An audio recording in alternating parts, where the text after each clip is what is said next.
All right. This podcast is just fun. It's all fake. Don't believe us. Look, do your own research. No leaving the asylum. No exits, no mercy. Welcome. There's no leaving the asylum. There's no leaving the asylum.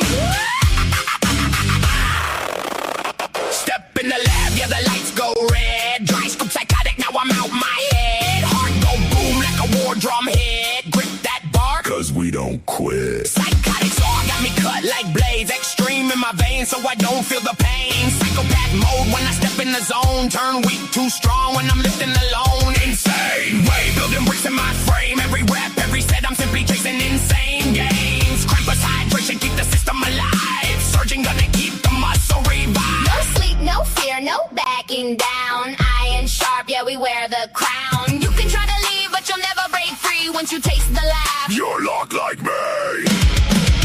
There's no leaving the asylum. Once you're in, you're a part of the system. Blood, sweat, rage, and we live for the pain. Live, break, rise. Do it all again. There's no leaving the asylum. Built from fire, yeah, we thrive in the mayhem. Crush every rep, every step, every time. Welcome To the show. we didn't talk about that part. delay on that, yeah. We didn't rehearse that part. Too bad. That's what we do. That's the first time I've heard that whole track or that much of it. That's sick. That was I want to sick. go lift now. I want to just skip this and go lift. We wanted to use Mike's, but his is copywritten, so we couldn't. Come on, Mike. Which is Uncopyright crazy that. because I know the writer, but they block it and they don't even send me a notice. They just block it. Oh, Yeah, yeah. we didn't want to That's risk it when we ridiculous. posted it that it would get Yeah, that makes sense. screwed up. Yes. But yeah, so if you don't recognize the voices, we've got the CEO and the COO, Dustin and Dalton from Insane Labs, on with us today. Yes, sir. What's up? What's up? Dude, we've been hyping Yo, this yo. episode for like 3 months. Oh, it's Yeah. gonna be fun. It's gonna be fun. I'm so excited. Dude, okay. So to get started, I was just gonna taste testing Rated R for the first time. Oh, And so I'll be What flavor? I think it's the FAFO punch or whatever. Mhm. okay. So we'll try it.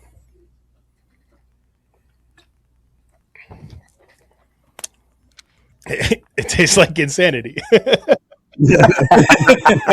Oh, here come the conspiracy. Oh, man. I'm ready for this.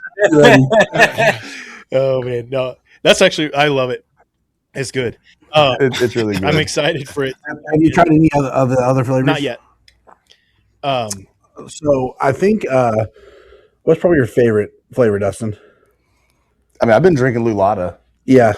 So I think Lulata it's different, so it's definitely my favorite too. Mulata. What is Lulata. Lulata. It's Yeah. like this Colombian drink. It's like honeydew, isn't it? Like kind of a honeydew. It's more like limeish, actually. Okay. Yeah. I Yeah. gotcha. Huh. It's really good though. I've tried that. Yeah. It's definitely Send them different. a bottle, Dalton. Send them a bottle. I'll get you a bottle sent out. Sure. I'm the only one that brought a can, so I'll do our can crack for the. Okay.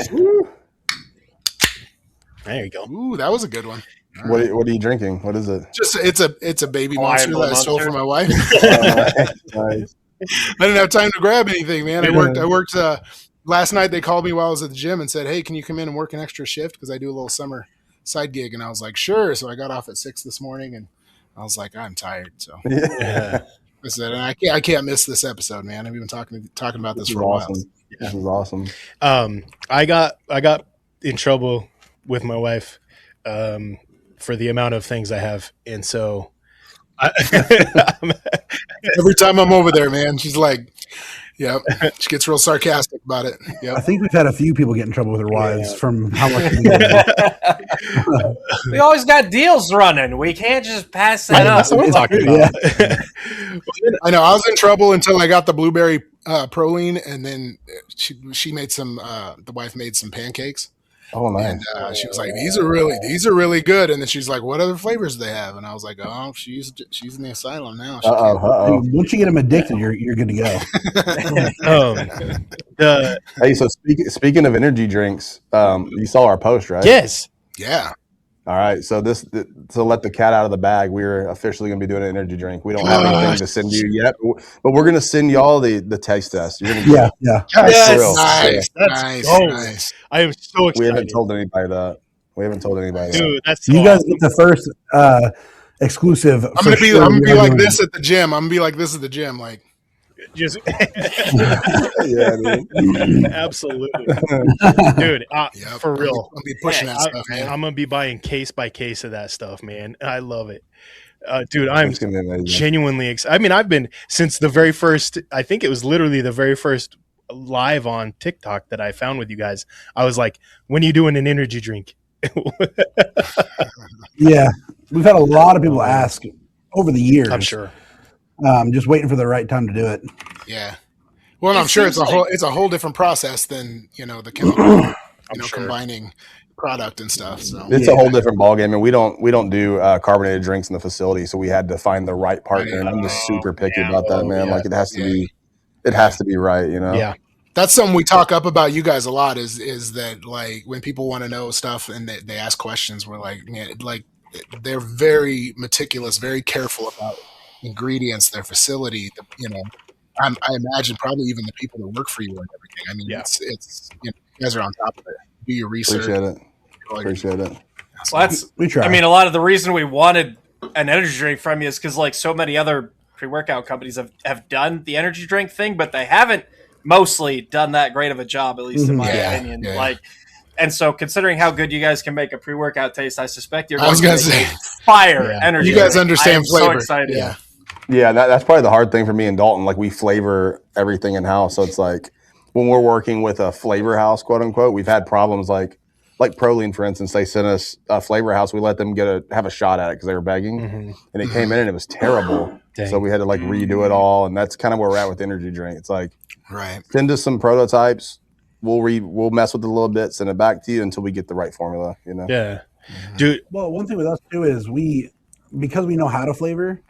They're like, for instance, like we said, we had a flavor house do it. Well, they wanted to put like 10 extra ingredients in it, and we took it all out and did it with 3. Dang. So minimize and make it easier. Right. Yeah. Well, and think about it in terms of a flavor house. They make money selling flavor, right? So it's like they're going to want to put more in it because they make more money long term. Right. So yeah, exactly. Well, and then I'm just gonna say the Proline. I know I've already said it on the podcast, so my listeners already know. But the Proline horchata is the best protein I have ever tasted.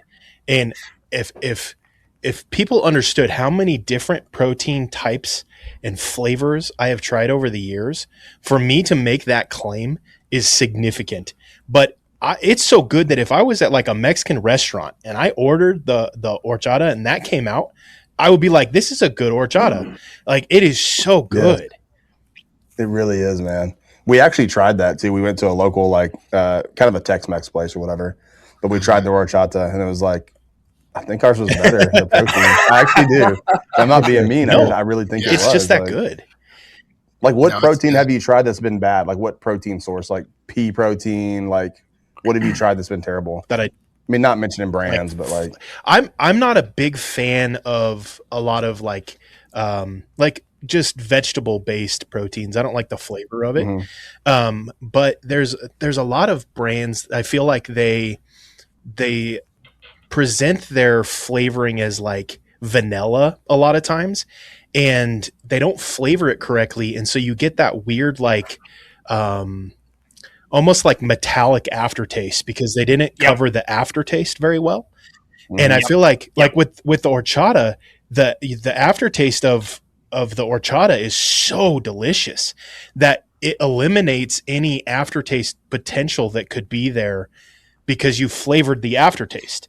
And so I think that's where a lot of, in my opinion, where a lot of protein places fail is that maybe the initial flavor is good, but the final flavor is the metallic flavor, and that I don't. That's never going to taste good. And so, I feel like your guys. That's where Dalton excels. Is like he thinks when we're flavoring something, I'll think initial flavor, whatever, but Dalton always thinks about that back end, and he's a genius at that, honestly. And that's what makes or breaks any drink, whether it's protein or energy drink or whatever. Yeah. Like if you get done with that sip and you're like, oh, that's really, oh, never mind, that sucks. You don't want to drink more. Like, right. We taste tested. Well, I know where you're going. Go ahead. I won't name brands on here. You can go back to the episode if you want to hear it. But we taste tested an energy drink. Oh yeah, that was. I remember it. I still have half of a case upstairs. That was months ago. He tries to pawn it on us. Like we'll get to his house and he's got it sitting in front of our chairs and stuff.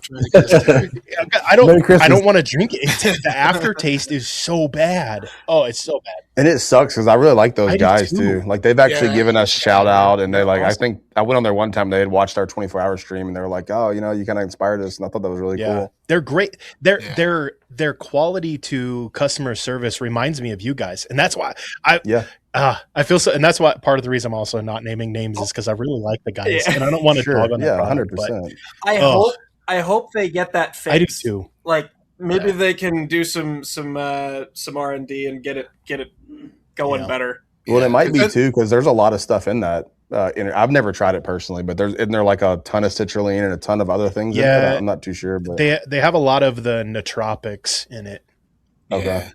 And I said it on the show. There's definitely a market for that flavor. We're just not it. I'm not. Like, for sure. For that, like tastes like TV static. Like, oh man, LaCroix drinkers, LaCroix enjoyers. There's a market for it somewhere, but it's definitely not us, man. Yeah.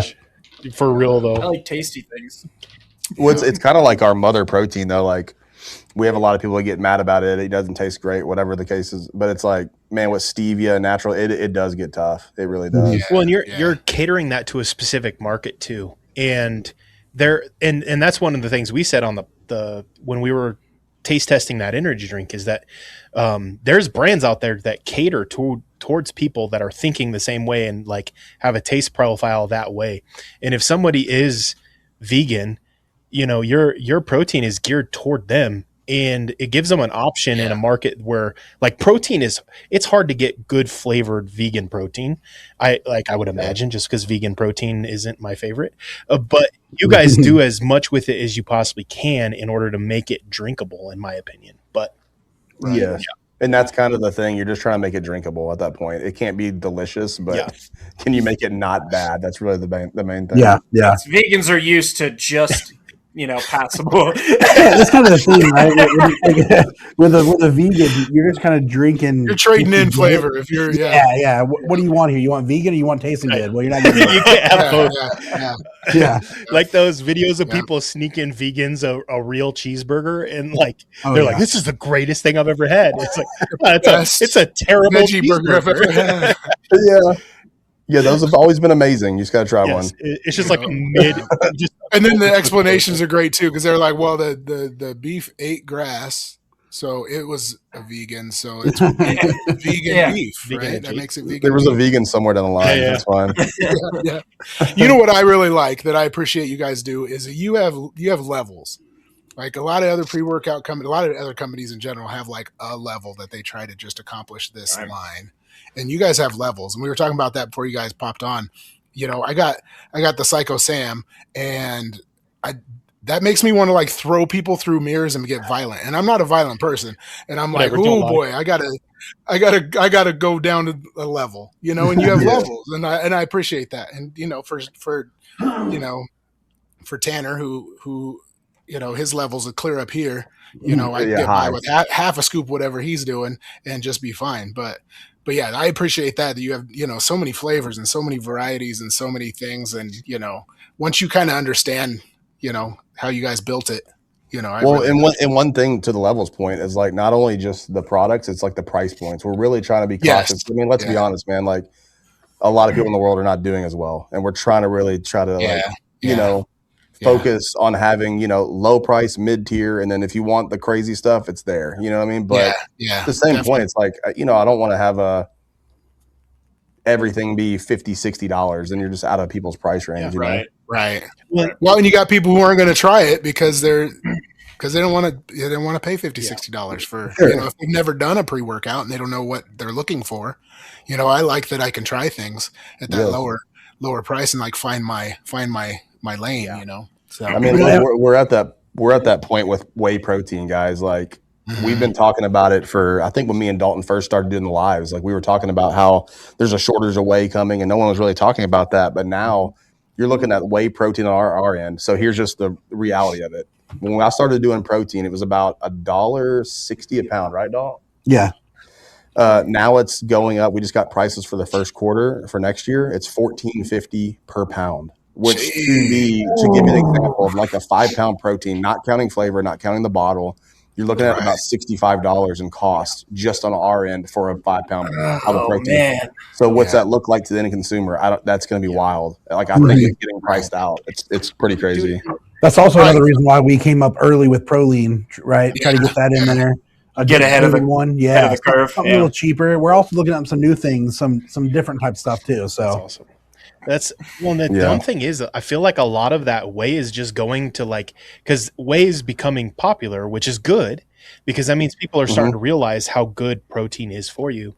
But the problem is that they're just throwing it in their already highly sugarized product and calling it healthy because it has 100. protein. Oh yeah. It's like this isn't healthy. You just added more calories to a crappy product that tastes good. And it's like, we're almost there.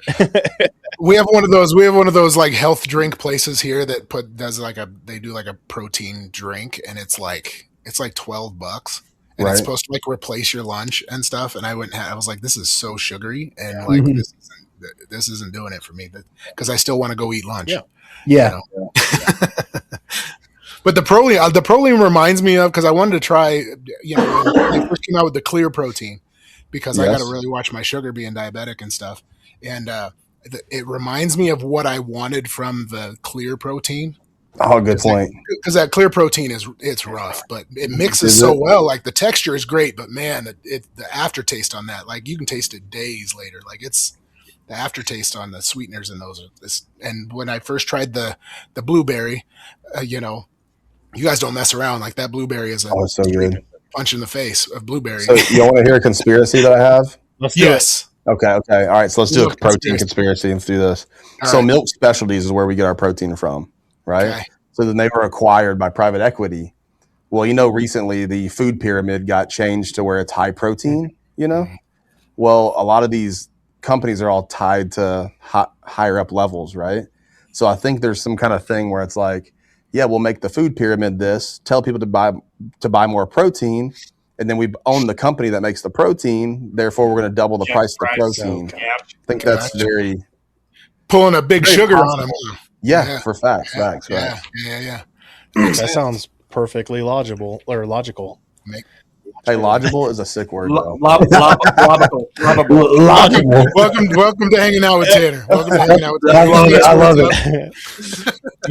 Logical. So, what's your guys' thoughts on relic hominids? What? Yes. He told me he was going to ask that question. I'm like, every one of us are going to be like, do what? I'm neutral at this stage of discovery. I don't know. What is that? I think they're pretty cool considering they're kind of the foundation of our podcast. Yeah, exactly, dude. Exactly. What is it? I just Googled it. Man. It's a Bigfoot, Yeti, whatever. Googled it real quick. Oh my god, he's getting scientific on us. Relic hominid, the gate of the. Oh my gosh. So is that just a kind of a new made category that contained for the Bigfoot, Yeti, all that stuff, all that kind of fits in there as long as it's kind of humanoid primate-ish. Yeah, I think so. Is it a new term, or is it I was gonna say I hadn't heard that before, but really, because we had talked about that, how they're all kind of the same. They're all kind of the same thing. They're just regional, and so whatever they called them in that region, that's what name sticks. And so, except the orang pendek, that's a small little guy, Yeah. You know what that one? The orang pendek. No, it's like a little so it's it's like I think it means Littlefoot or something like that, but it's from Somalia, and there's a bunch of different sightings, and there's like one person that studies it.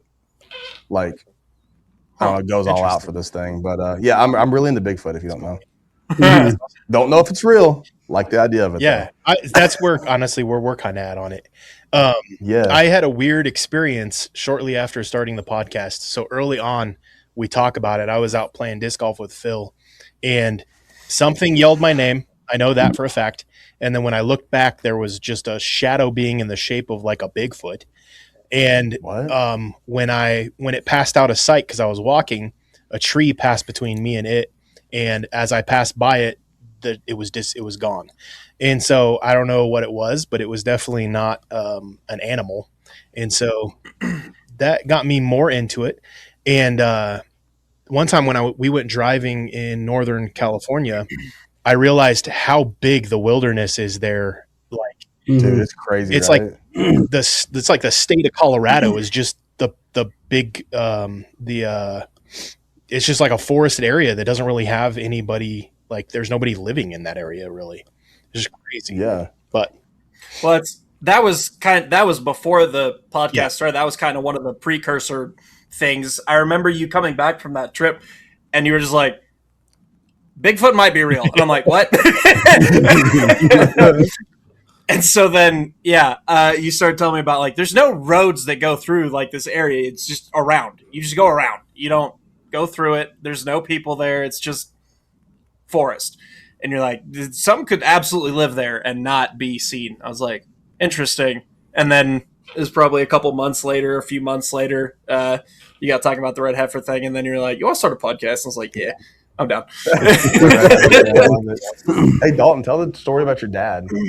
I knew you were going to say that. Okay, so, well, we live in Arkansas, and a lot of woods. Well, my dad, a pretty local place where we go hunting at every year, he was just driving the roads, curvy roads.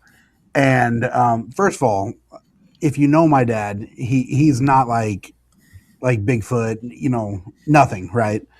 Well, apparently, from what he said, he was driving, saw the tree shaking, and this is like right at darkness, right? Okay.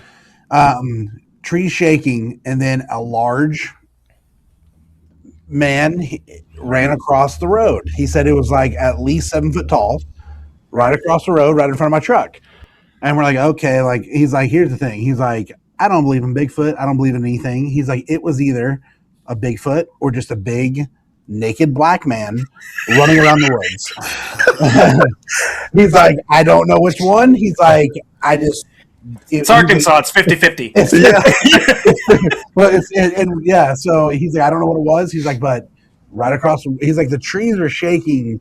Like a normal person's not moving the trees like this. And then right across the road on 2 feet ran across, and that was it. So, and he's not like the type of guy to like make up like a weird story like that. So, like, he's definitely not that type of guy. Like, he doesn't believe in any of that stuff. Yeah.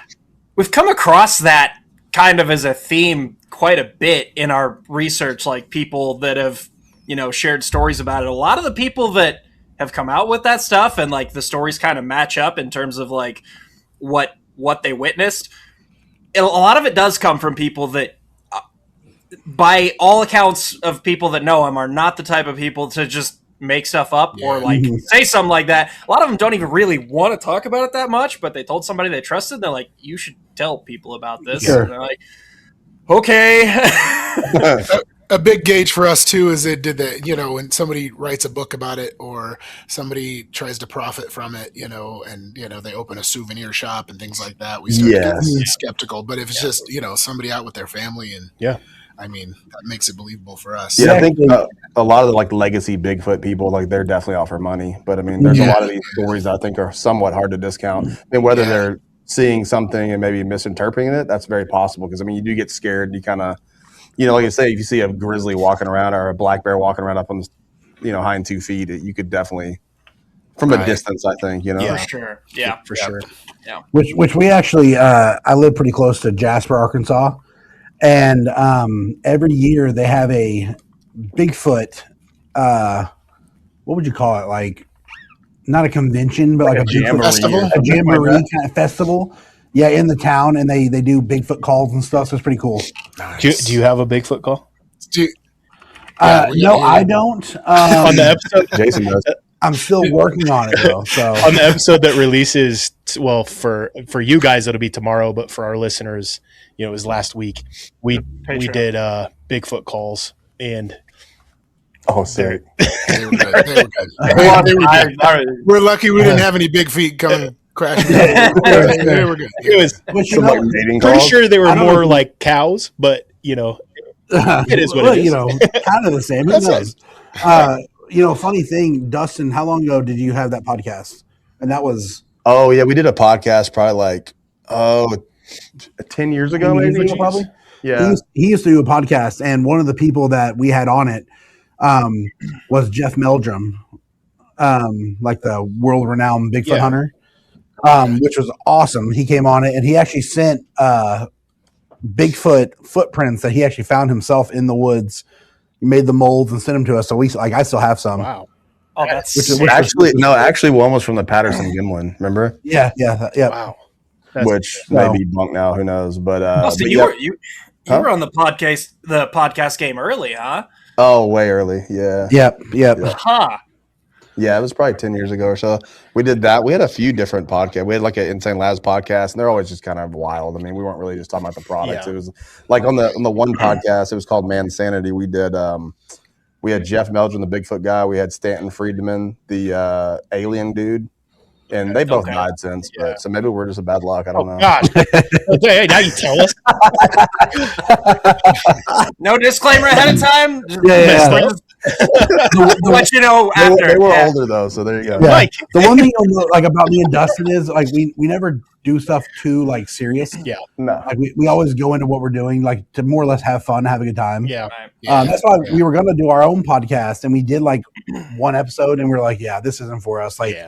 It needs to be more like us. So that's why we started doing our food ones now. So now we do the food reviews. Those are great.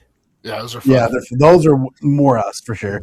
Dude, let me tell you about the food stuff though. I thought it would be fun to go eat food and do this and that. Bro, I get so stuffed in the first one. Yeah. The next two is man, I can't eat this anymore. Right. That's well, we're not professionals yet, right? We're professional eaters, not professional food reviewers. So our problem is we sit down to our first plate. Yeah, we sit down to our first plate and eat all of it instead of taking a few bites. Yeah. So then by our second plate, we eat almost all of that one to where it's okay, we need to go about this differently. Dude. Yeah, man. You got to be like wine tasters. It really gross people out, but they drink the wine, they spit it in the thing. Take the bite, spit it out. If we did that at McDonald's, we're already getting weird looks anyway. Yeah. I know. We noticed it when we were watching. We noticed the people in the background. Some of them wanted to be in. Some of them were like. Let's be real. At some of these fast food places, you're just par for the course. But people are just weird.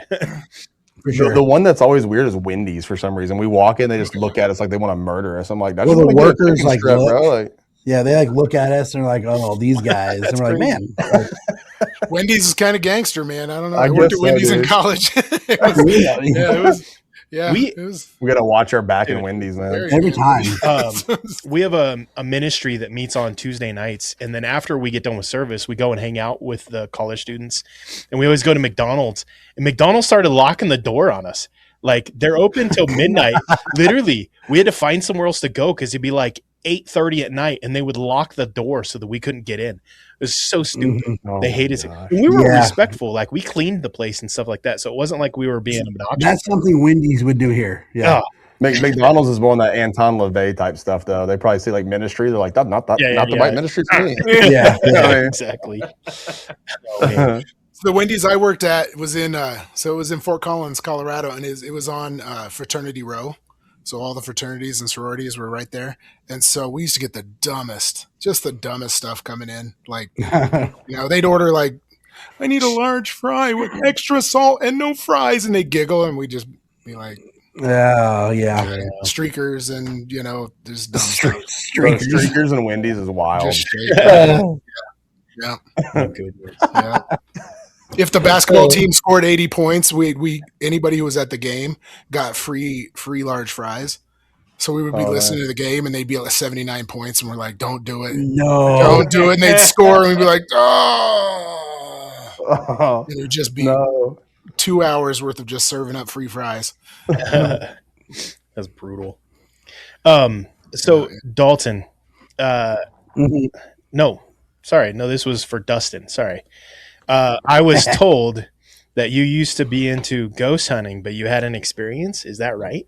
Oh man. So yeah, this is probably in that 10-year area, 10 years ago, probably. Me and Jason. It was me, Jason, and then two other buddies. We went out. We bought like the whole what's that thing called? The little EMF. EMF reader, EMF, yeah. and the like little microphone thing or whatever. And we went out, and nothing really happened too much there. But I kind of like found myself getting obsessed with these ghost shows and things like that. And one day I was at my house going to the bathroom, and I heard this knock on my door, like a faint knock. I'm like, what the heck? So I go outside the door. Then I hear like a little sound, like some kind of voice. I wasn't sure what it was, but I picked up the little voice recorder that I had from when me and Jay went on that ghost hunting trip, turned it on, and got some crazy voices. In between that, I was getting freaked out. I called Jason to come over. I went outside my house, couldn't go back in the house. I was just so freaked out. And Jason's like, what's going on? Well, they come to find out. So when I bought this house originally, sorry, I'm a terrible storyteller. No, you're good. As you can't remember on these. Whatever. Hey, you're on the show. I was terrible. But anyway, when I went so my grandma had passed away, and she had a mentally handicapped daughter who was, in her 50s at the time, and I wanted to be able to take care of her. So I needed to live close. So I went next door and I said, hey, would you happen to want to sell this house? And immediately she's like, yeah, if you give me $75,000, we'll do it. And I'm like, that's kind of weird. So I was like, all right, yeah, let's buy it. So that's the house that I bought. Come to find out, the previous two owners had ghost stories about this exact house. Like one of the people in there, they had like those little baby recorder things. Yeah. Like if your baby cries at night, she was having voices come through. Baby monitor.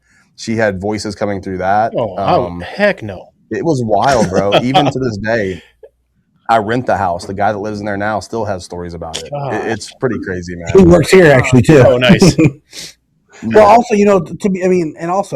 so Dustin's my brother-in-law. I'm married to my sister. So my sister, when she graduated high school, moved in with my grandmother, who had a big 3-story house. Mm-hmm. And she had a ghost story in that house where she was in the upstairs shower. No one was home. And she had a little girl was talking outside the bathroom door and laughing at her. And she got out of the shower, ran outside, got a towel on, whatever, right? Called Dustin, and then I don't think she ever went back inside the house. I think she moved back in with us. But yeah, so them two are kind of, ghost attractors. What is ghosts and showers, man? I know. They're always pervs. They're always pervs. And actually, now that I think about it, I was in that same house. I was in the bathtub. I was like, I'm gonna take a bath, which I rarely do.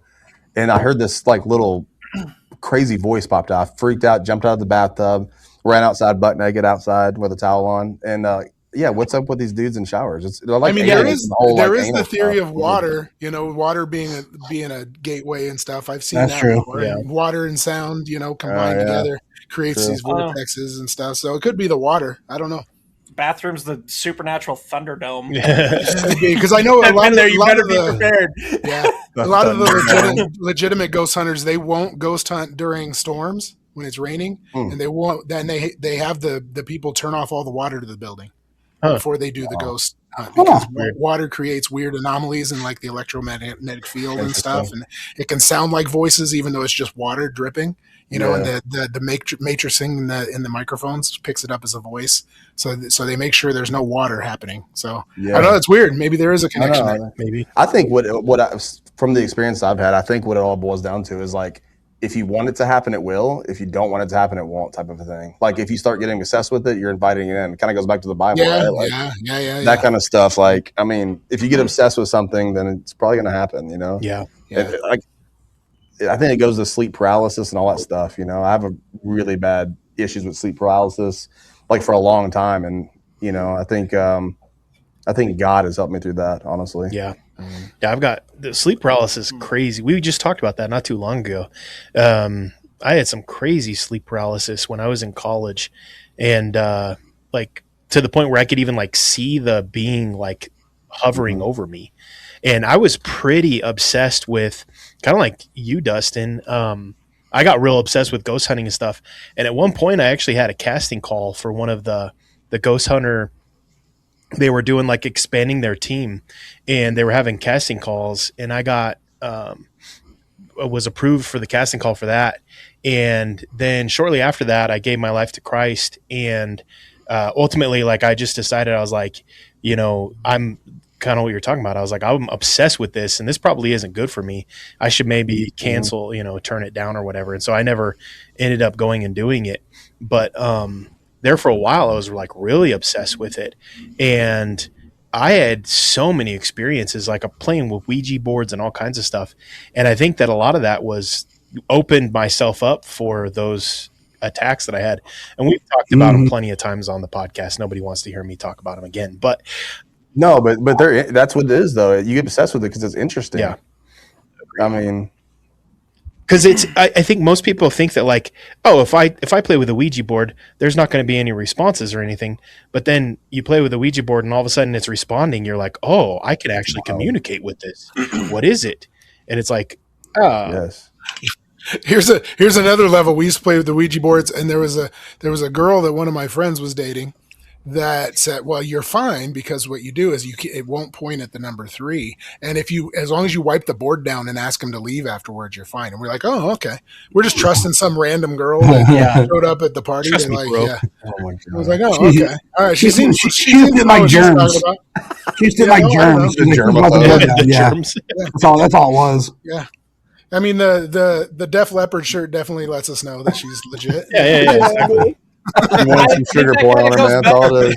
It goes back to the idea of just like saying anything with confidence, or Yeah. walking in any place with a ladder, right? If you walk in any place with a ladder and like look like you are supposed to be there, they'll just let you go. Like, Yeah. People listen to confidence. If you speak things with authority, people listen to you. I walk around the school and I always carry something with me, because then they think I'm doing something. Mhm. Or like sometimes I'll just grab a stack of papers and they're like, what is that? And I said, paper. And they're like, what's it for? And I said, well, you can write on it or whatever. I said, I just found out that if I walk around, people accuse me of not doing anything. But if I walk around carrying something, I just keep my phone in my hand so people think I'm on it. And That the way it works, yeah. give you an escape. So what do you think ghosts actually are? Like my thing is, I believe it's just demons. Like I don't think it's dead people at all. Like I don't. But even though I've had experiences, like when my wife's mom died, I have some experiences with that. But I think it's just trickery. I really do at this point. I agree.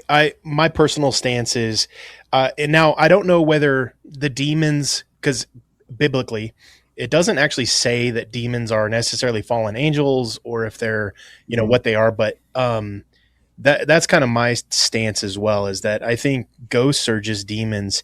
And, you know, a lot of people experience like, okay, so if your experience is like a loved one that is deceased or a kid, those seem to be the two most prevalent ghost interactions. And what is going to pull somebody in order to try to help them the most? A deceased loved one or a kid. And so they do it in order to get you sucked into their story, their world, and invite them in. I agree. Yeah. And then it's easy if you hear something that's not supposed to exist in the world, you do get curious. Yeah. Like how can you not? Right. You know? Yeah. And if you're not, if you're not biblically accurate, like you're gonna fall for that. Yeah. Well, and even from like scientific standpoint and all the explanations and everything else, I'm like, well, who understands science better than demons who have been on the, been around for thousands of years? You know what I mean? Like, of course they understand the science of it. That doesn't mean it's not science. Yeah. Well, and that's the thing that like we've talked about on the show a little bit too, is that like if demons are fallen angels, they technically have like perfect memory. Like they're going to remember everything from now all the way back to their creation, basically. And they're not limited by memory issues like we have. They just remember things. And so they're going to know humans at a level that we don't understand humans. And so their ability to trick us and get us sucked in and manipulate us are at a whole nother level. And so like, and they're just good at it, But Well, and the idea they'll of bring up. Oh, go ahead. I was going to say the idea of them being, in time and things too, that they don't exist within that realm of time. Like you at 5 years old to them is the same exact time as you at 60. Oh, that's a good point. Yeah. That's another theory too.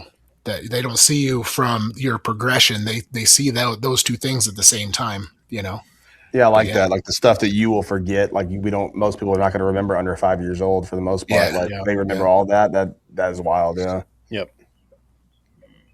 So how long did you do the ghost hunting thing? Oh, for a while. Really? Yeah, I got interested in it at a really young age because we moved out to a farm, a ranch that I believe was kind of a hot spot, kind of like you're talking about your house was. And we would hear a little girl laughing out in the tree row. All kinds of stuff happened. Well, we're not shy of saying that our parents at times not at times. There were a lot of times which our parents weren't very good parents. And so I spent a lot of time alone at that farmhouse. And so I had a lot of experiences out there. And so I got interested in it. And then my mom used to watch like the Ghost Hunters and all those shows with me starting at and I mean, even when I was like 5, what was that movie, Mike? The Omega Man or something? What was that? Oh yeah, Omega Man. Yeah, just creepy. Yeah. I was involved in creepy stuff. Like at 5. Yeah. And so the movie I Am Legend is a remake of the movie that he used to watch. Oh, I didn't know that. Oh, okay. Yeah. And so I was involved, like all that stuff from a very young age because of my mom, and she was interested in that stuff. And so therefore, like I got super, super involved in it real quick. I had an EMF detector and a voice recorder at like 12 or 13. And but I didn't play with Ouija boards until I was probably 17, I think. And then I got saved at 22. That's weird that you never got involved with our Ouija board stuff because we used to go crazy with the Ouija board. In the basement. You guys wouldn't let me. I know. Because we didn't want to see you get tossed out a window or anything. We said some crazy stuff on the Ouija board, man. There was some crazy What's stuff. funny is that crazy stuff. You guys played with the Ouija board, but you wanted to protect me, but you still didn't see that it was bad if a kid couldn't play with it. Because it's kind of like when it was like being able to live in like a scary movie, and we felt like we were safe because we used to see crazy stuff. We were in there one time and the little stylus was just going nuts, and like we all let go and it kept going, and then it like shot across the room and hit the wall. Jeez. And then there was another time we were doing it and we're like, can you make things happen so we know you're real? And it spelled out water, and then the water in the bathroom down the hallway turned on, like just crazy stuff we used to see with the Ouija board. I would have quit that right away. I don't know. We were like live dangerously kind of kids though. You know what I mean? Like Tanner said, like we didn't have it. Our parents weren't. I mean, I was Tanner's parent for the most part, and I was only 10 years older than he was, So do you think that's a big part of like the whole ghost thing is like, so me and like I come from a real traumatic household growing up, very poor. I'm from the hood. Like I was adopted into a family, like that kind of stuff. So it's like maybe the whole traumatic stuff kind of lends into the whole seeing ghosts and stuff. Because we've talked about that with like the CIA. We get into the CIA and all that stuff. We talk about that too. We're like, it seems like the people that are going through the weird testing things and the people with these weird memories all seem to have some kind of traumatic childhood. Yes. Kind of thing going on. Or it could be something like a weaponized schizophrenia type of thing that the government uses on us. I don't know, man. We're on a conspiracy podcast. I'm just thinking out loud. Were either of you guys in the GATE program? I was never in the GATE program. No, I heard you talk about it a little bit. That's Mike alluded to it a little bit, but we grew up and if you hadn't caught on yet, we grew up in a real traumatic household, and I think there is something to that, Dustin. That the demonic. The question I guess would be is, does the trauma invite the demonic in? Or had the demonic already been influence in order to create or elevate the trauma already? And so that's something I always kind of wonder is like, was the demonic already involved in my family, or was it attracted because of the trauma?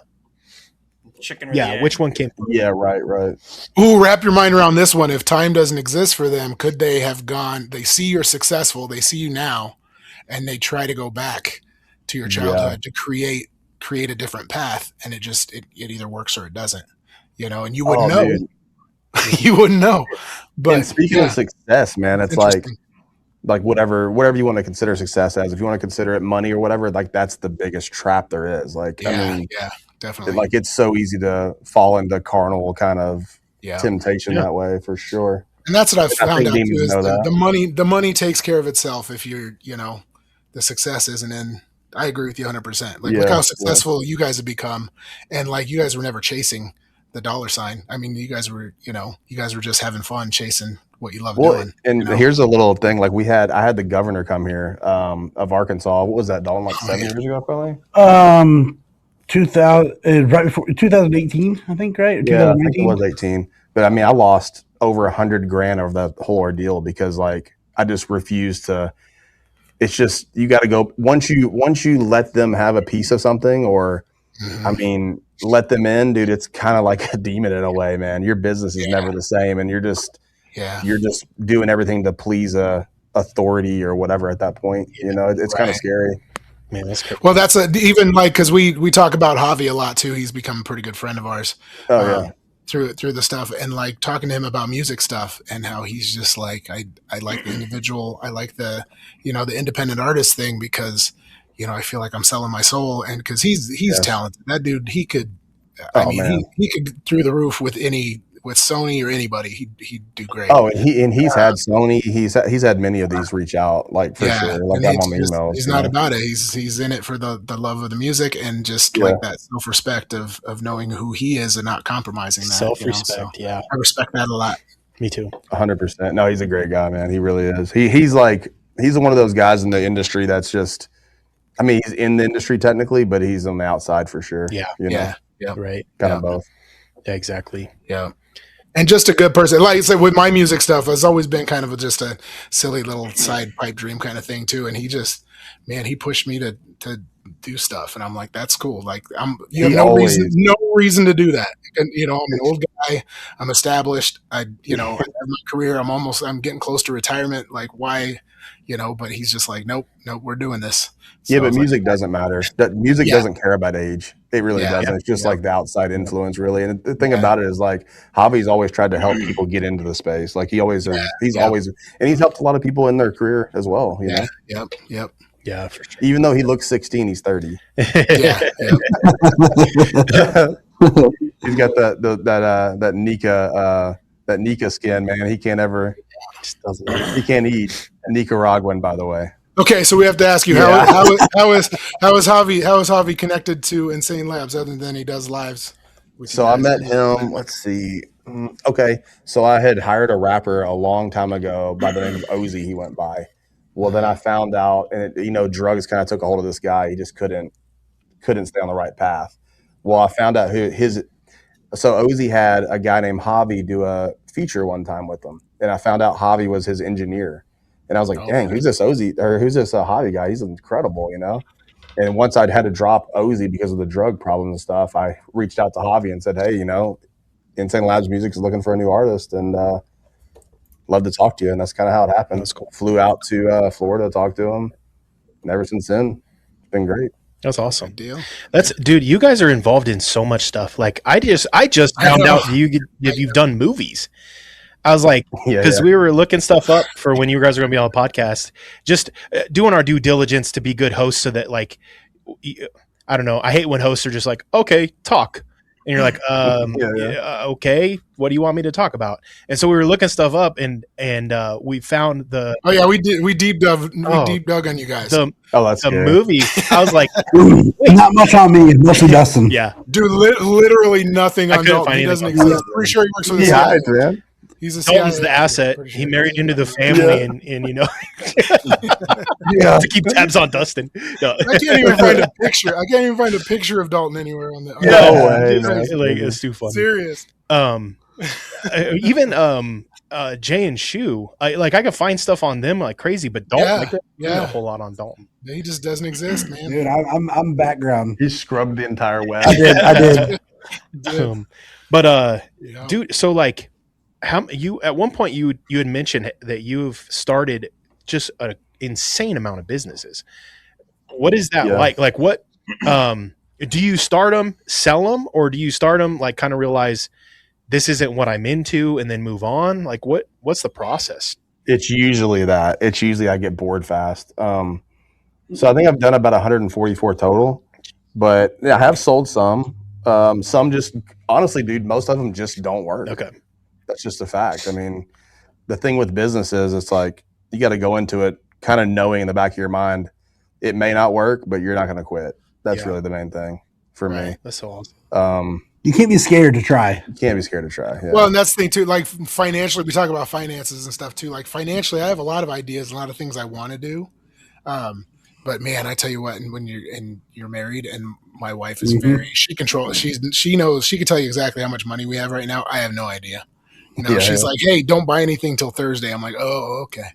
You know, she runs the money and stuff. But like, so when I went to go get my master's degree, they talked me into signing up for stuff, and I was like, all right, I can do this master's. This is doable. And then I told her, and then she didn't talk to me for like 6 months.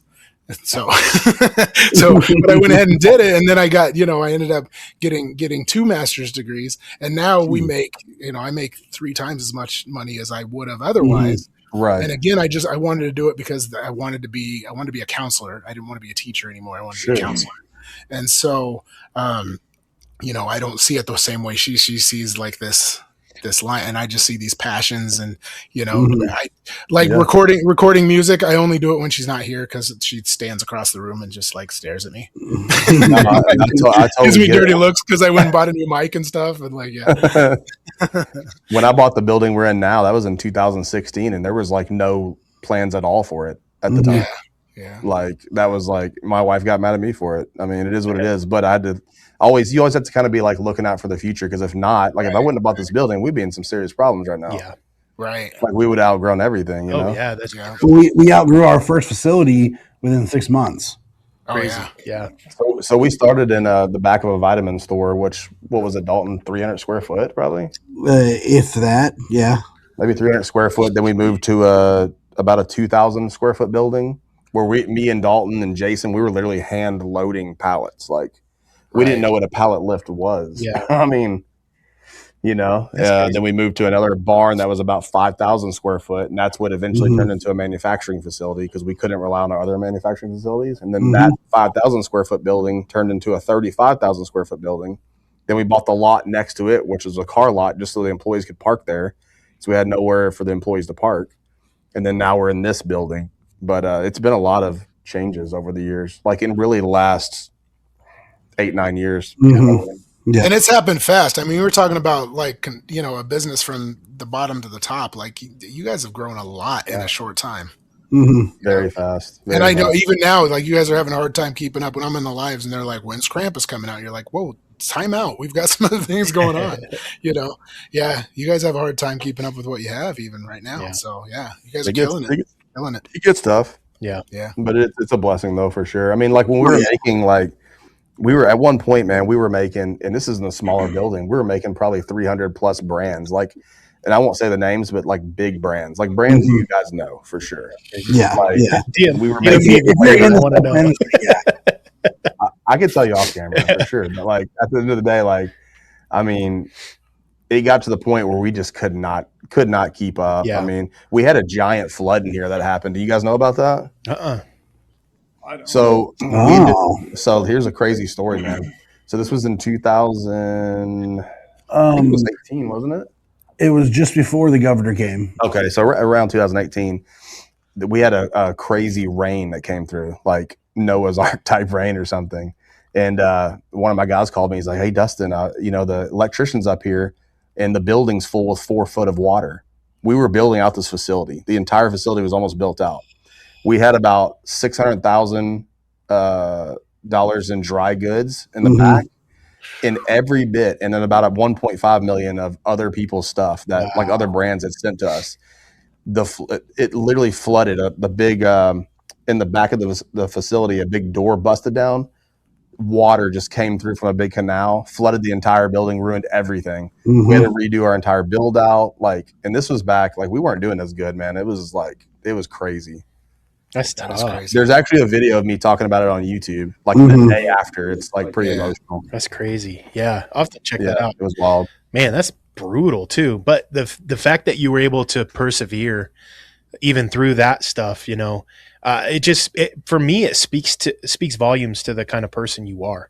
You know, I have so much respect for your story, Mike's story. You know, I look up to people who in the facing adversity continue to push through and continue to have faith both in God, but in themselves and their abilities. I think all of that is so important. And, you know, each little detail of that goes into making the brand what it is today. Man, that's crazy though. I couldn't even imagine. I agree. And I think the main thing, like Mike could probably speak to this too. It's like, yeah, it's all about team, man. If you don't have the right team around you, you're screwed. Like, you have to have the right people around you, and I have really good people around me, and that helps a lot. And a lot of those people are family, you know, family. I don't have a big family myself, but I consider, you know, Dalton's my brother-in-law. He's family. Jay's a great friend of mine. He's family. Shu, I've become to love. You know, it's like I have my son around here. Like, it's great that's awesome, you know. Yeah. Something that I teach the kids because I teach in the middle school, something I teach the kids too, is if you have two people who are equally successful and one of them, everything was handed to them and every time something went wrong, somebody stepped in and fixed it for them. And you have somebody who every time something went wrong, they stuck their nose to the wheel and they said, let's do this. And they just kept grinding. That person's going to get through adversity way quicker and get back on their feet faster than somebody who has to wait for somebody to fix it for them. You know, and I think talking about, you know, traumatic childhood and things like that, you have, you know, you have a crossroads where you get to choose where, you know, am I going to persevere through this and become a better person, or am I going to let this beat me? You know, and I think, you know, people in this room included, we decided to push through and be better people because of it. So I would say if you want to do well at something, I think having a tougher childhood makes it easier personally. Yeah. I think if you were given everything, it makes it drastically different. 100%. So speaking of teams, I'm both told to ask you, but also in a funny way. Have you ever been invited to Bilderberg? No. What is your thoughts on Bilderberg? Oh, I love researching Bilderberg. It's great. Yeah. What are my thoughts on it? Officially. Let me try to keep it PG. It's a bunch of freaking weirdos, dude, that just go there and do weird sexual stuff and talk about the world, and they plan things. That's what I think. Dude, something like that. I think it's on top of that. I think it's okay. I'm going to sound so crazy saying this. There's some worship going on too. Some weird. I think that they're convening with demonic entities that are basically their gods while they're there, and those demonic entities are giving them the next commands of what they're supposed to do. I know it makes me sound a little crazy, but like I really do think that there's more than just the deviancy going on at these meetings. In this group of people, that's actually pretty normal to hear. Yeah. We're pretty used to that. Oh, I mean, you got, like, if you look back, like all these people, like a lot of these, you know, Hollywood people and, you know, politicians, they all worship like Crowley and just weird stuff like that. It's all tied in for sure. There's no doubt. I don't even think that's a conspiracy anymore. It's like, it's so out there, so in your face. And nobody, and the crazy thing is that nobody's doing anything. You know, it's like, I don't know. I have a lot of opinions, and like you're saying, like, you're not going to mention competitors and stuff like that, and so I won't throw anybody out there. But you know, even on my like TikTok lives, I've been pretty vocal of like what I think of certain companies because of who their owners worship. And one of the things about you guys is, you know, I think a lot of people assume you guys are in that same vein because you went with the Halloween horror theme. And I see it all the time in your guys' TikTok lives. of people like, oh, you guys need Jesus and stuff. And I think, it's like having conversations with you guys, I can tell that you guys are real, and I can tell that your faith isn't in the demonic and the evil, and but it is interesting how people can just run with that. Meanwhile, you've got these other companies that have quote unquote cleaner looks, whose owners like literally are worshiping different gods, and like people are like, oh, I'm going to support these guys because they appear clean, and it's like, it's so. You wouldn't believe the amount of business. So prior to Insane, I worked for the manufacturing, and so I would try to bring people in, and you wouldn't believe the amount of people who wouldn't even talk to us, or if they did talk to us, they'd be like, "Yep, we don't. You guys, are devil worshippers," and then we just hang up on you. And they're like, "You don't even know us. First of all, you have no idea." Yeah. It is insane, crazy. It's kind of ironically, I'm a pastor, and you guys are my favorite workout supplement brand. And on the podcast, it's like, I don't know if you've noticed, like, we're careful of, like, I say the dust, but then like people who are actually interested will message me, and I'm like, yeah, it's called Demon Dust. Don't worry about the name. These guys are actually legit. And they're like, okay, cool. So then they go and buy a bunch, and it's like, again, you guys found your vein, found your avenue, and you're running with it. But you were very adamant that, like, you're not worshiping those things. And but yeah, and it's just a very fun, like, it's like Halloween. It's like Halloween. You get that the gym. Nobody wants to lift to what was that one energy drink that we tried that had the. Oh, we tried the one, but there was one on TikTok. There's one on TikTok that's just so cringy, and they're a Christian-based energy drink. Yahweh. I don't care. I'll call him out. So Yahweh. bad. That's so bad and ingenuine, and I'm like, disgusting. No, see, like, no. And I'm pretty sure every time I came across it, I just wanted to go. But like, think about this, guys. Like, people will comment. It's so funny. They're like, why didn't you call it Jesus dust? I'm like, that sounds so blasphemous. So bad. Like, what, dude? Yeah. Like Jesus dust? Well, you couldn't go with angel dust because that has a different connotation. Exactly. It's the reverse of angel dust. I mean, come on. I mean, at the end of the day, it's like, I don't know. I mean, I love horror movies. Is that good as a Christian? No, it's not. That's one of the issues I need to work on, probably, is not watching as much horror movies, but I do love them. I can't lie to you about that. But that's just where the brand comes from. I mean, it's horror movies. I don't think it's a big deal. I really don't. And I mean, I don't know. I guess it depends on, like, how you allow that to influence the way that you think, and what attitude you take into that kind of viewing. Now, obviously, if it's like the only thing you watch, yeah, maybe you should add some variety. But but I mean, you're pretty clearly in tune with your own mind and heart about the way that you perceive that stuff and the way that you take it in and how you allow it to influence you. So, like, what difference does it make? And as far as, like, I don't know, I enjoy, like, the gore, the blood, the kind of darker themes. I think that just Western society in general has kind of gotten to a point where it's like, oh, we don't want to touch, like, the anything that's, like, dark or heavy, that kind of stuff. And it's like, I disagree. I think it's important to understand, like, what you're up against, because there is evil in the world. And so, like, I don't know, it's violent. It's violent. The Bible's violent, man. Yeah. It's an adrenaline thing. That's and so I don't have a problem with it at all. I enjoy one of my favorite things I have the, like, kind of deathcore shirt from you guys, the sweater one. I freaking love that thing, and I know most of my friends and family would see that and be like, what the heck? I'm like, I don't know, man. I'm like, I don't know, man. I listen to deathcore. I like heavy stuff. I think it's cool. I think it's important. Warriors gonna see blood, man. They're gonna see blood and bone, and it's I like it.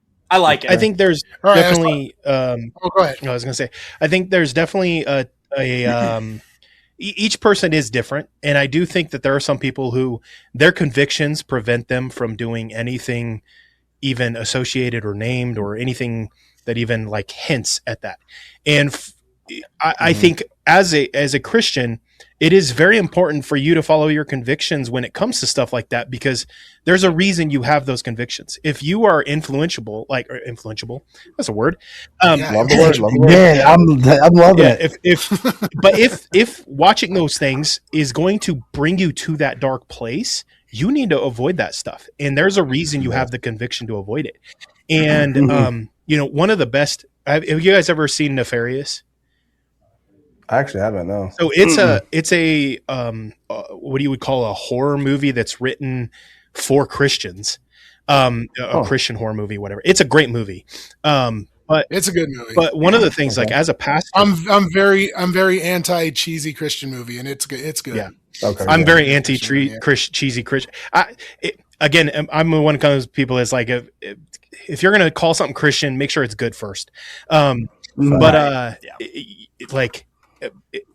The horror genre and like anything that like has the demonic in it, having grown up in that world, and as well as being a pastor, I've experienced. So we don't talk about it a lot. I don't like to talk about it, so I try not to bring it up. But like I've experienced being possessed before, and as a pastor, I also have experienced casting demons out more regularly than people probably would think.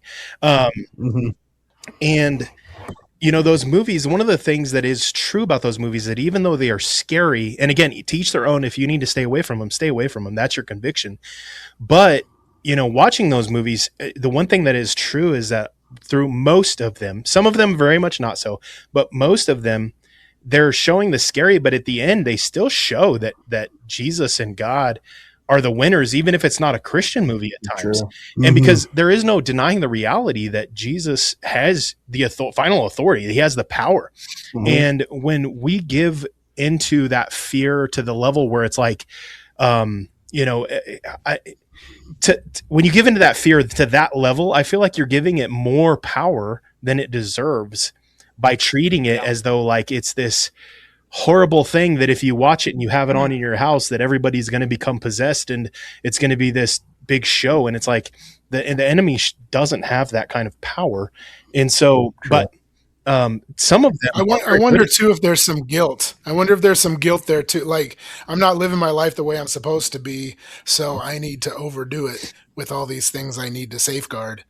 Maybe, but I do think it's like what Tanner said. Like, when some people say like, when they go in there and they'll be like, you guys are devil work, or you need Jesus. I do understand where they're coming from. I'm not like if I just saw a random brand that looked kind of, it could be that, you never know. Right.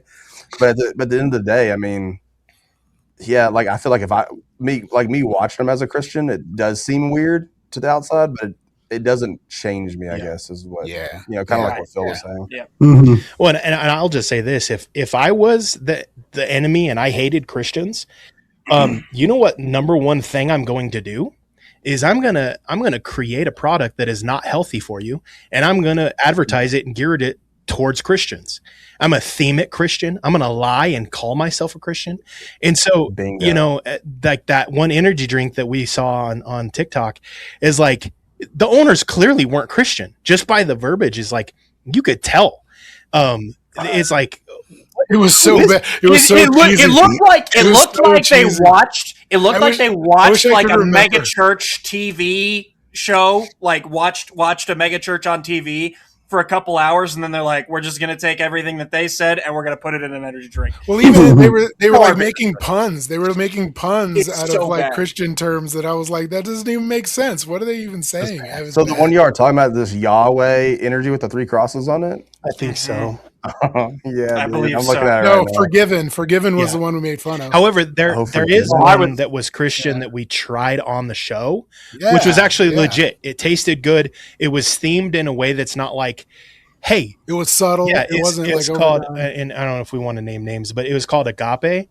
And it's like, unless you understand, like most people aren't probably going to know what that is.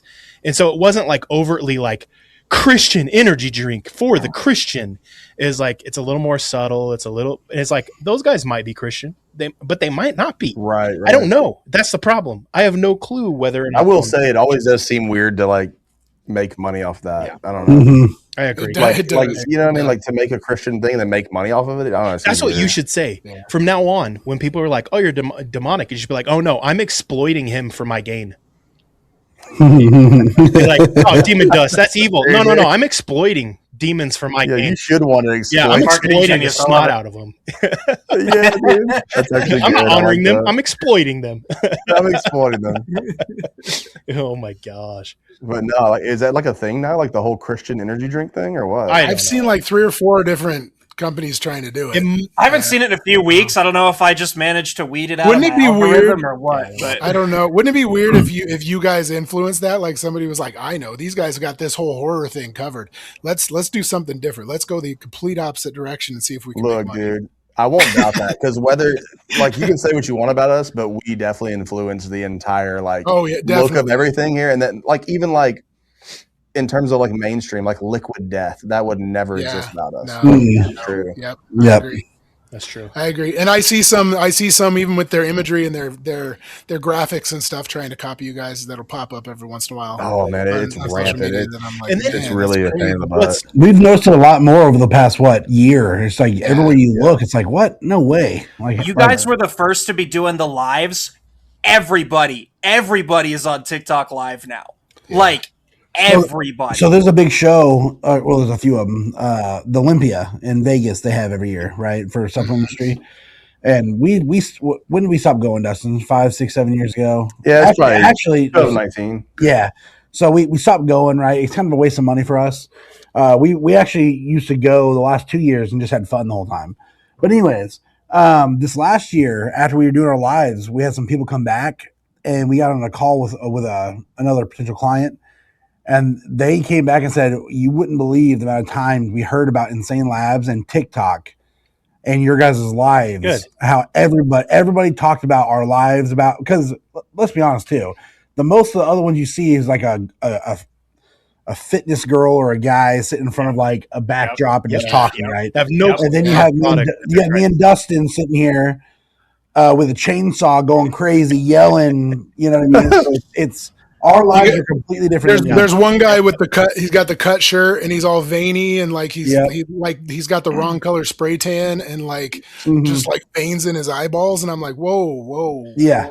They're doing they're ripping you off, but they're doing a miserable job of it. Sure. Yeah.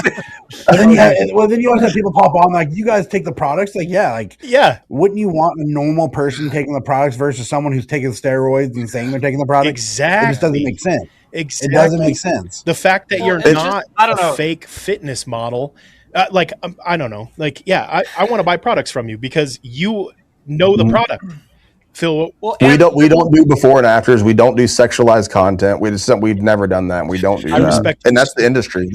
We don't do athletes. We don't do like anything, right? We have affiliates who like are people who want to support us. right. Like if we you don't- see somebody taking the product, they just bought it Yeah. and tried it and Yeah. said something about it. that's part of why you But, guys like, are my favorites. Phil, go ahead. What were you gonna say? Well, I was just gonna say the reason for me that you guys are my favorites is because the people that are in those lives, like whoever they are not real people. Like they're not like there's nothing authentic about them. I'd sit there and you guys is live and BS with you. Just like you guys have fun. You're clearly real people who just you're doing the thing and promoting it and great. But like you're just there having fun and that is visible. It is very visible. And so like, you know, I have never had an inclination whatsoever to spend more than 2 seconds in anybody else's lives on TikTok ever. It's just terrible. Listen, Well, there's a guy with face tattoos that sells jerky, and he talks about how he used to be a drug addict. His lives are hilarious. I'm going to just say They probably are because it's probably real. You know, Right. I haven't come across that one. I haven't come across that one. Search that one. No, honestly, what I was going to say that like before we did the lives, I was looking for somebody to do the lives for us, and I hadn't been on camera in years, man. Years. And I went to Dalton one day. I think Dalton, you did one by yourself one day, and it was kind of like weird. Well, I don't do lives. I don't do the camera stuff, right? Dustin and our other guys used to do it, and I did one day as a test to make sure everything would work. And I was like, hey, I told him like I'm not doing it anymore, right? I don't want to do it. Like I'm fine with someone else doing it. I did it, and then Dustin shows up like the next day. So I was like, let's just get in there. Let's just do our thing. Who cares, man? Like, let's just go in there and do it. And then that's kind of how the show evolved. And we wanted to create something that was kind of repeatable in the sense of like, you know, Jay and Shu could come in and do something, but we wanted theirs to be their vibe. That's why you have the cabin and the whole like. At the end of the day, Jay and Shu outside of that cabin or whatever quote unquote cabin is the same as you'll meet here. Like it's the same thing. We wanted to. Javi Dade, same thing. Like it's when you talk to him on there, it's exactly how he is in person. Yeah. We didn't want the whole fake thing, and that's kind of what we tried to do. That's awesome. Well, the best thing is like our live, like people think we always put on for like yelling and chains, but that's kind of us all day long. Yeah, like halftime, like so. I have an office. Dustin kind of left for a little bit, came back. We have a big, let's call it a bullpen area, right? He sits at a desk out there. I sit right next to him, and then we have our designer and stuff. Like we sit in a big group and laugh and just have fun all day. And how we are there is how we are here. You know what I mean? Like nothing changes. We don't put it on a facade to sell product, right? Because like to us, we're trying to, but like it is what it is. Well, here there is no closed office. Like I sit at a little metal chair in a little tiny desk, like not in an office, out in the open. Like we don't do that. And, you know, it's just kind of like you want to keep that camaraderie, and when there's an idea, you want it to go fast. And I think that's the best way to do it. Let's go. Well, and just a testament to like the group and the lives too. Like how many guys are in there all that we joke about the asylum and stuff. There's you know a couple dozen the same people in all the lives, and it's just like this big family. They all chime in. They're like, "Hey, how you been?" And they all check in, and you got guys that they have whole closets full of product, and not because they're just because they love the live so much, and they're like, they get involved in the auctions and they go crazy and they buy all this stuff, and I'm like, man, you want to know something funny? It's a fun environment. It's a great time, man. And me and Dalton really enjoy doing it. We just haven't had as much time now that we're Ben and Carlos and stuff. We can't really do it as much. But a really crazy thing about Ben and Carlos, we created these little characters for the food stuff. Now when we walk around town, like I don't know what it is, but that video serves to everybody in town for some reason. So people would come up to us and be like, "Hey, Carlos, what's going on?" And it's like, "Hey, what's up?" That's funny. Oh man, yeah. That's what's fun too. You guys are from a small town, like the same size towns as we're from. So we get that small town thing, but because people don't realize that a big company like that, they think you're like in the city and everything, and you're not. You're just a regular small town. USA. Very small, very very small. Yeah. Yeah. So I have one current event I wanted to share, and I wanted to transition a little bit. So, Monsignor Stephen Rossetti, he was the Archdiocese of Washington's longtime exorcist for 19 years. He was removed from his role after publicly stating that he believes most alien and UFO sightings are demonic in nature. And so, do you think he's right? Do you think UFOs and aliens are demons as well? Yes, I do actually. Yeah, I do too. yeah, for sure. It's either our government or aliens. I think, or demons. 100%. I think the things, I've seen stuff in the sky. I think it's just some technology the government has a hold of that we just don't know about yet. I think it's very possible. The demon thing makes the most sense to me. Same. Oh, so we have a theory about 1884, right? we just so many things pop up in 1884, and we found out a few weeks ago that in 1884, a lot of the organizations that dealt with demons and things like that, government organizations shifted and started calling them extraterrestrials. Really? Huh. Yeah, they were actually, before that they called them all demons, and then there was a shift where they started calling them all extraterrestrials, and then about 10 years later is when the alien thing started coming into the mainstream media. So before 1884, there was no such thing as aliens. What were we talking about, Dustin, that one day? How they're saying, "Oh, aliens are real," but it's going to end up being demons, but they're going to make everyone think it's aliens. Blue beam. It's probably blue beam type stuff for sure. Mm-hmm. But I think a lot of it too. Like if you look at the whole like Crowley, what is it called, Limb, his little drawing he had, like the whole Hollywood based the aliens off of that image, and like that's pretty convenient, I think. Yep. Yeah, and again it kind of goes back to the, like, if people are interested in it, it's going to draw you in. And so aliens, some people are interested in aliens the same way I demon hunted or ghost hunted or whatever. But Like it's weird, man. I'm into all that stuff, but aliens, I've never like. I know a lot about it, but I'm not that interested in it. I don't know why. Yeah. I don't know. Same. Maybe the whole anal probing Yeah, thing. yeah. But it is kind of crazy that an exorcist was removed from his position for saying that he believed that aliens were just demons. That is, Yeah. Like, why would that be if that's Yeah. not a great take? I think You know? I think there's been an overthrow of like a long. Yeah, I won't knock anybody's. Oh, go You ahead. know, like if people are Catholic, Like at the Catholic Church. yeah, Yeah. it just seems like they've gone so far away from what Christianity is that it's more about appeasing the governments and stuff like that now than it is. I just recently found out. I didn't know this.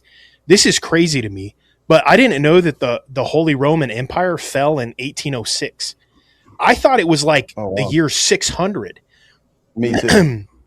I didn't know that. Yeah. Well, and talking about government, like the Roman Catholic Church was the government of the world for a very long time. They made all the rules. They drew the borders. They did all that. Well, Just look at the imagery in the Vatican. It's crazy, man. And that's like the imagery is insane. So some people theorize that when Rome or the Holy Roman Empire fell in 1806, that it got split in half. And half of it went to the Vatican and the other half came over to the United States and became our government system. And it is kind of crazy, the correlations. And we talk about the 1800s, but the 1880s is crazy. If you want to just go down a rabbit hole, start looking at all the significant events that happened in the 1880s. Stuff. Like, Crazy stuff. Really? Like we found so much happening in the mid 1880s that now when we research something, that's one of the first things we look at is what was going on in this realm. You know, what was going on with Bigfoot research in 1884? What was going on with insane asylums in 1884? Yes. What was going on with dinosaurs in 1884? You're like, it's crazy. It feels like the worldview narrative got changed. Like there was an agenda put in place of like, okay, we're going to make people think like this. This is how the world works as far as everyone is concerned. Right. You need to understand this is the way it is. Everything you thought you knew, the way we taught history up until now, that's not real. Science says, Enlightenment says, this says, you know, just if you're not an idiot, you understand how the world works, and it's this. Well, it's like it all got funneled to our modern way of thinking. Sure. And I mean, I think you've seen a lot of that during the whole COVID era too. Like that probably something that would be in the 1880s type of a whole shift, you know? Yeah. And then like, if you look back, what everybody's going to believe about that will be something that was put in the books, not what it actually was. That's fair. I wonder if in the future we'll look back. It's almost harder to bottle now, though. It's harder to bottle because it gets out so fast. Like there used to be time. You had time to shift it and shape it and put people where they need to be. And now things happen so fast. Like I think they're having a hard time bottling it. I think it's traumatizing event after traumatizing event. Yep. Yeah. But again, they almost don't have to anymore. Like, you know, we shared on just the previous, like I think it was just on the previous episode that there's somebody who got arrested for putting out a bounty that if they would pay $200, if information that they shared led to the arrest of anybody on the Epstein list, and he got arrested for it. And so he got arrested for saying that. He's technically the first arrest involving the Epstein list in America. Unreal. And it was somebody putting a bounty out. And it's like they've almost made that like a big meme in a sense, like the whole Epstein thing. Like, and that's like, come on, that's definitely they're definitely trying to do that. I mean, you can use memes in a different way. Well, it's like on TikTok, we did an episode, the medical industry and then the insurance industry. I couldn't post advertisements. If I posted advertisements for the podcast that had any information other than the podcast title, it got dinged for community standards. I got violation. I've never had any violations on my account, and I kept getting dinged for them as soon as we put those episodes out. And we were having a problem with research because nobody was talking about those subjects. And I was like, either we can't find them because they shadow banned them, or people were so afraid of talking about them because their accounts were going to get limited. And we've seen our analytics on it just plateaued. And there are two of our 3 least listened to episodes within the first week. And of course, dude. And so it's like they have systems in place. Even if they like you have the right information. They have systems in place that limit the share of that information. Of course. So I was doing a documentary about pharmaceutical companies and insurance companies back in 2015. So I went deep diving into like what politicians get paid and like this whole lobbyist thing. Yeah. It is mind blowing, and it happens with every president, no matter which side of the aisle you're on or whatever. Like, it's rampant, dude. It's crazy. It's crazy. Like the influence is unbelievable. Like collecting money as like expand on that a little bit because we just finished that series, so this would be relevant. Like kickbacks for policy. So here's the thing. It's like when I told you the governor came down. The reason I didn't do anything, he wanted me to pay him to influence certain things. If I paid him, I would get certain, I wouldn't be on the hook for certain things, I guess you would say, right? I didn't do that. And this is point blank. This is when in my mind, I'm like, oh, this is actually real. So big pharmaceutical companies, they will pay politicians X amount of money to push the drug to get it to go through. Yeah. Like that's what happens, and that's why, and that happens in every industry, really. Like it's so I'm getting feedback. How do you get that? Okay. But yeah, it's just like, it's just paying for play really is what it is. But politicians, that's how they make a lot of money, man. So they came down to your warehouse and said, basically, hey, if you give us money, we'll look the other way, basically. But then you said no, and then they came up with stuff to charge you anyway, basically. So the whole deal was they would basically, the state of Arkansas, they'll give you so much money to, like if you're hiring a ton of employees, they kind of help out a bit. Oh, okay. And I was so new, I didn't understand like what that really entailed. And then the governor was to come down. He gave a speech. Like there's evidence of this. You can look it up. LaCheek Nutrition Inc. Governor, something like that. And you'll find that, me and the governor up there. And then we got in this little room. It's like a little conference room. And he's like, hey, if you want to help out with lobby money, blah, blah, blah, I can help you this way. And you can kind of be on the team. Like this firsthand experience, man. It was crazy. Like I always had heard this stuff happens. And now I know for a fact it happens. But if you look up the amount of money that governors, senators take, presidents take from these big pharmaceutical insurance companies, it's outrageous. And that's who runs the world, in my opinion, is big corporations that pay the governors that's really what it is. Like we definitely don't live in a free market society. That's 100% false. Yeah. And people who break through that and like you guys, you're breaking through that mold. And for me, I didn't even know that information when I supported you, but just I could tell that you guys were legit, and even the way you present yourselves, and it shines through, and it might be harder, but in the long run, you're going to get support from really legit people. And and I'll give a shout out to Jay Bravo. Jay Bravo, love Bravo. He's a legit dude, and you guys have just his pure, support because of the fact that you are legit and he is legit. And so really good people they see through that eventually in one way or another. And I feel like in the long run, as you guys stay the right course and everything, you get support of people like Jay Bravo, like us on our podcast. It's like we're super loyal to you guys, and we promote you guys all over the place because we see that you're legit. And man, I just want to just thank you so much for staying true to who you are, and your integrity shines through. And man, that's crazy though. I'm having a hard time processing. Talking about some stuff like sincerely from Dalton and myself to y'all, we appreciate that. Like it doesn't get unheard. Yeah. Oh yeah, absolutely. Well, at this point, Mike, were you going to say something? No, I was going to agree. I was just good people attract good people. Yeah, that's the kind of people I want to be around. It's the kind of people I want to work with. I know for a fact if I were to start a business and I have a question, I know that if I reached out to you guys, you'd be like, hey, have you tried this? You know, hey, what do you think about this? You'd be like, no, avoid that. You don't want to mess with that. I know that I could trust you guys in doing that because you still feel you have that family, and you talked about it. You have that kind of family feel, like you attract good people and good people have your back, you know? So, yeah. Sure. So in other words, you don't like Bill Gates and, I love me some Bill. No, it's joking. That's my homie. We're going fishing this weekend. Oh my gosh! Me and old Billy. We're going fishing. Elon Musk, Bill Gates. I mean, just add a couple more in there. I'm with it. Billions. I mean, I'll take them. Gosh. Well, so wait. Talking about famous people, I saw you have a picture with Mike Tyson. Ronnie Coleman.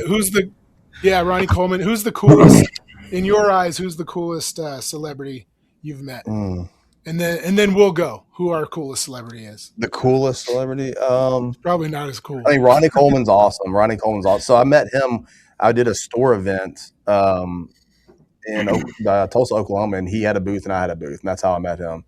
Mike Tyson, I was in Vegas, and he was walking to a sports memorabilia place. And I went and me and my wife had to get in line to meet him, but he was awesome, dude. Awesome. Like, he told stories about like the Arkansas governor at the time and like Bill Clinton, and it was just wild, but he was great. Yeah. You met Michael Phelps on like the same trip. Yeah. Me and my wife met Michael Phelps stoned. It was weird. He was like the most like kind of like standoffish probably. Yeah. Who else would it be, Dalton? I mean, we've met a lot of MMA fighters like John Jones. John Jones, really nice guy. John Jones is awesome. I know that it don't seem like he would be maybe, but from our experience, great, humble dude. Matt Hughes, met him. Rashad Evans. And then we met Michael. I don't know if you were there. Michael Jaw White, the actor dude. Oh, dude. Oh, okay. That guy's the bomb. Yeah, we met him. We were just walking through the casino, and he was just walking. He was pretty cool. We didn't meet him, but we went into a restaurant to eat, and Arnold Schwarzenegger walked in. Stallone. And Stallone were there. It was cool. That is cool. Yeah. So that is cool. I think that's probably it. I mean, there's probably more, but I think for me, I'd say Tyson probably. I think that was the coolest. Yeah. Because I loved Tyson growing up. That's cool. Yeah. That's great. So for me, I was in. Oh, go ahead. I was gonna say, did you know that Schwarzenegger actually has a house here? Like in Shadron. In Shadron? In Shadron. Oh, wow. Yeah. What? It's like over there on Hidden Valley. Yeah. Jeez. I don't think he goes there very often. I don't know if he even like ever like stays there, if it's just like a weird. But he owns property like in Dawes County, like just around Shadron. It's like right here. I was at my grandma's restaurant when she owned a restaurant in Fort Collins, and I went into a restaurant. And she has a bunch of pictures on the wall of like, you know, people, just her with people, and I'm looking, and she's standing there with the Undertaker in one of the pictures, and I'm like, Grandma, you know the Undertaker? And she's like, that's not who? And she speaks Spanish. She doesn't speak English very well. She's like, who are you talking about? I said, the wrestler, the Undertaker. You have a picture with him, and he's huge because she's itty bitty little thing, and he's huge. And she's like, no, that's my landlord. Like he owned she rented from the Undertaker. I'm like, yeah. And I was like, dude, let me know when he's here. I want to. That's what he said. You met Rey Mysterio and all them. Oh, Rey Mysterio and Kurt Angle at Waffle House. Waffle House. Yeah, dude, we went in. It was at Denny's. It was at Denny's. We're eating, being a buddy, and like it was pretty much. And Kurt Angle's sitting there. And it was Rey Mysterio. They put a little high chair for him because he's so small or whatever. But they were watching SpongeBob. It was the weirdest thing, dude. But like super nice guys though. But they were like really into the SpongeBob episode while they were eating. I was like, all right, cool, man. Crazy. Tenacious Z. Wasn't a fever dream you had? From the WWE. That one-legged wrestler that like. Oh really? Yeah, they took his leg off and beat him with it. He's a pretty good friend of mine. He was in the WWE for a while. So the coolest person I ever met, I was in college and I was singing at Carnegie Hall in New York, and it was like 2:00 in the morning, and we went down to the deli to buy some adult beverages, and we're standing in line behind these two guys, and they've got these nice silk suits on. One of them's big and one of them's itty bitty little tiny guy, and he starts talking, and the guys I'm standing with, I stopped and I was like, shh, hey. I was like, I think that's MC Hammer. And he turns around, his bodyguard jumped in front of him, and I was like, Hammer, what's up? And so we sat and we talked to MC Hammer for about Was he too legit to quit or anything? He was pretty legit. He's tiny. He's a little guy. I Yeah, bet, dude. that's fun. With them pants on, they just scoot. That was cool. We're not. Don't freak out. Don't freak out. We just want to say hi. Yeah, that's it was before awesome. we had phones or any of that That's stuff, so I don't have any proof, but that was kind of cool. I only have one. I did ministry with Brian Welch, the guitarist for Korn. Corn. Yeah. Yeah, He's got a cool testimony, but I like his. I've heard it. yeah, he used to partner, and so my mentor's son is his business partner and like best friend, and so anytime he was in the area, we got to go and minister with him, and so he's really cool, but he's also really short too. He doesn't look that short, but yeah, he's a short little dude. I feel like everybody you meet short though. Like it seems like Maybe we're just I tall. am 6 I foot. don't know. y'all are big. Me and Dalton are about 6 foot, so like we're not Yeah. that short, but Yeah. like See, I'm like 6'3" ish, and Tanner 6'4". So I know you guys are huge. But Yeah. so time wise, was there? Okay, I wanted to give you guys space. Is there anything? Obviously, you already shared that you're going to be doing the energy drink, which is huge. What else you guys got going on that you guys want to promote? Free promotion time. All right. And we didn't come on here for all I know. that. I was very good talking about relic hominids. I know you did it. But go ahead, Dalton. What do we got? Part of the reason we want to do this is because you didn't come here with the intention of advertising. And so, I appreciate it. but I want to respect you guys because we love your products too. And so if there is anything, I just want to know what you got going. Like I just want to hear it. Yeah. yeah, we got theories, but we want to hear Like, from this you. may benefit you, but I want to know. What do you think's going on with Krampus? What do you think's going on with that? I hear there's some new flavors. We're going a little different direction, and Okay. there's going to be some new flavors coming out. That's what I hear. So there's actually going to be a name change. It's going to be called Psychotic Hydration. okay. Oh, okay. So it'll be the same product. It's just going to be kind of repackaged just because Krampus was more like originally when we launched that, it was more of a Christmas time Yeah. kind of like deal back in 2017 or something like that. Gotcha. Yeah. What else we got, Dalton? We have the green one out there. The green one. Just tell them the name of it, man. We're doing a green, psychotic greens.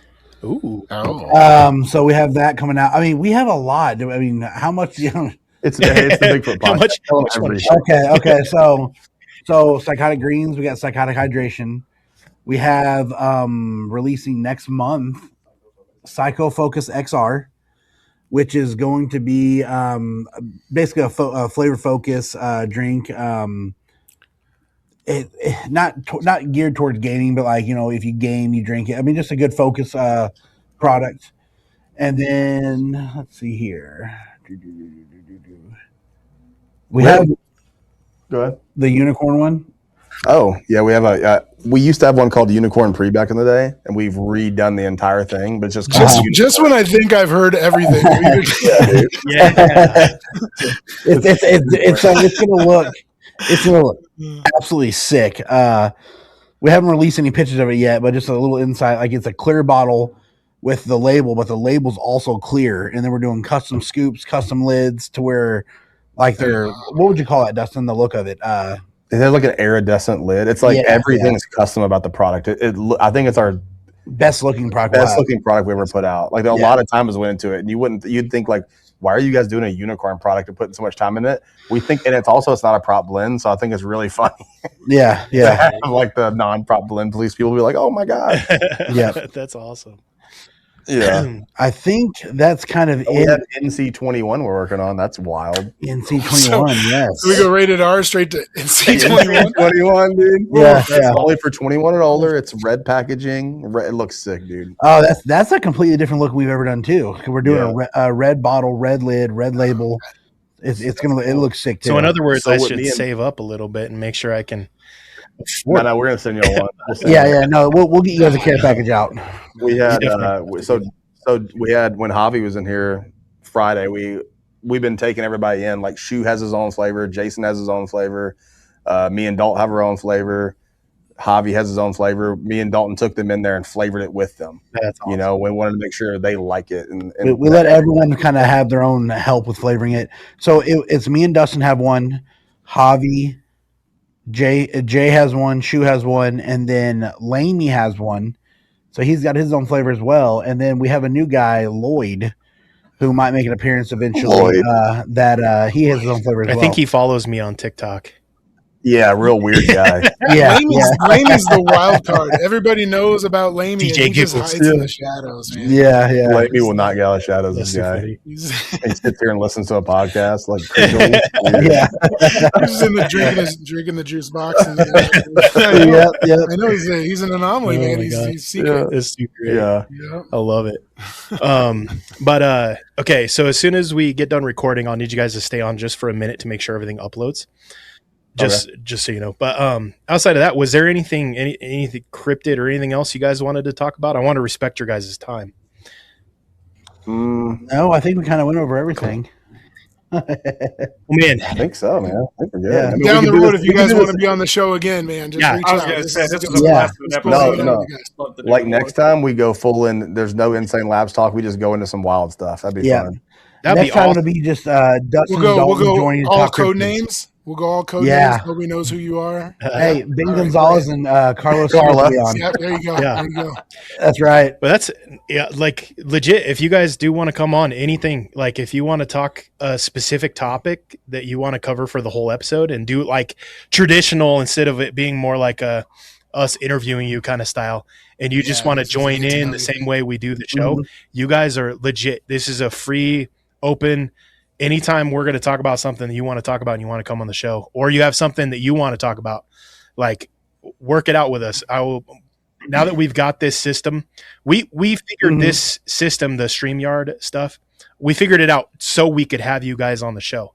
And so now that we've got it set up and everything's all good to go, anytime you guys want to come on, seriously, or even just one of you, if one of you guys is free and the other one's not, open invitation. Anytime you guys are welcome on the show.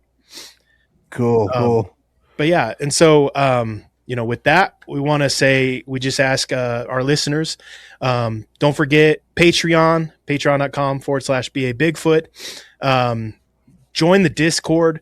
We've got a Discord. We got a bunch of people in there. It's free to join the Discord. You don't have to be in Patreon to join the Discord. And seriously, Insane Labs for all your supplement needs. These guys are awesome. We don't gatekeep the Insane Labs products. The cheapest place to get stuff is on their TikTok lives. They give you good deals, all that stuff. Pop on their lives. If you want to buy from the website, you can use our code. Otherwise, don't forget to be your biblically accurate best. And thank you guys again so much for joining us. Okay. Appreciate it, man. Yep. Thank you very much. Bye. Bye. Adios. Bye.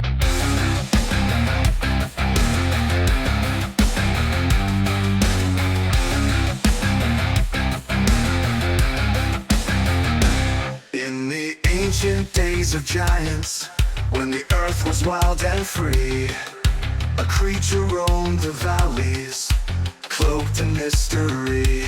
Is he born of angels' blood and man, a Nephilim so tall, or a shadow of the fallen, yet he the maker's call? He's a biblically accurate Bigfoot, with a lineage from the skies. Not a myth or legend, but a truth that never dies. Is he a remnant of the Nephilim, a titan standing tall? Or does he have the word of God upon him, the last to hear the call?